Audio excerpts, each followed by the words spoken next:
Tollywood hit paste లో విజయ్ దేవరకొండ, రష్మిక మందన్న జంటకున్న క్రేజే వేరు. On screen పైనే కాదు, ఆఫ్ స్క్రీన్ లోనూ వీళ్ళిద్దరి కెమిస్ట్రీకి సపరేట్ ఫ్యాన్ బేస్ ఉంది.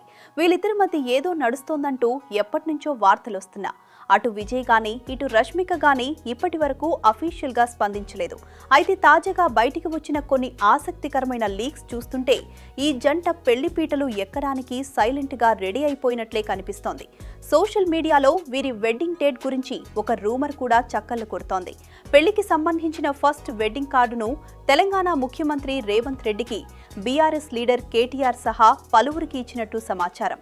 ముహూర్తం ఖరారు, వెన్యూ ఎక్కడంటే సోషల్ మీడియాలో ఫిలిం సర్కిల్స్ లో చక్కర్లు కొడుతున్న సమాచారం ప్రకారం ఈ ఏడాది ఫిబ్రవరి 26న విజయ్, రష్మిక ఒక్కటి కాబోతున్నారు. డెస్టినేషన్ వెడ్డింగ్ కోసం రాజస్థాన్లోని ఉదయ్పూర్ ప్యాలెస్ ను ఫిక్స్ చేశారట. కేవలం ఇరు కుటుంబ సభ్యులు అత్యంత సన్నిహితుల సమక్షంలో ఈ వేడుక చాలా గ్రాండ్గా కానీ ప్రైవేట్గా జరగనుందట. వెడ్డింగ్ తర్వాత మార్చి 4న హైదరాబాద్లోని ఓ ప్రముఖ కన్వెన్షన్ సెంటర్లో భారీ రిసెప్షన్ ఏర్పాటు చేసే ఆలోచనలో ఉన్నారట. ఈ ఈవెంట్కు టాలీవుడ్, బాలీవుడ్ ప్రముఖులంతా హాజరయ్యే ఛాన్స్ ఉంది.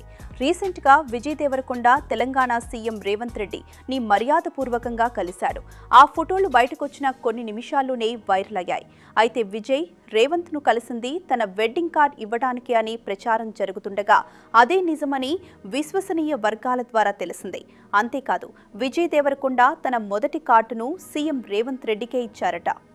గతేడాది సీక్రెట్ ఎంగేజ్మెంట్. నిజానికి ఈ పెళ్లి సందడి ఈ రోజుది కాదు. విశ్వసనీయ వర్గాల సమాచారం ప్రకారం 2025 అక్టోబర్లోనే విజయ్, రష్మికల ఎంగేజ్మెంట్ సీక్రెట్గా జరిగిపోయిందట. మీడియా కంట పడకుండా చాలా సైలెంట్గా ఫ్యామిలీ మెంబర్స్ మధ్య ఉంగరాలు మార్చుకున్నారని టాక్. అందుకే ఇప్పుడు పెళ్లి పనుల జోరు పెరిగిందని అంటున్నారు.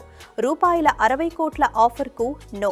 మరో ఇంట్రెస్టింగ్ విషయం ఏంటంటే ఈ స్టార్ వెడ్డింగ్ ను టెలికాస్ట్ చేయడానికి ఓ ప్రముఖ ఓటీటీ సంస్థ భారీ ఆఫర్ ఇచ్చిందట. రాజస్థాన్ వెడ్డింగ్ స్ట్రీమింగ్ రైట్స్ కోసం ఏకంగా 60 కోట్ల రూపాయలు ఇస్తామని ముందుకొచ్చారట. కానీ తమ పెళ్లిని కమర్షియల్ చేయకుండా ప్రైవేటుగా ఉంచుకోవాలనుకున్న ఈ జంట ఆ భారీ ఆఫర్ను సున్నితంగా తిరస్కరించినట్లు తెలుస్తోంది.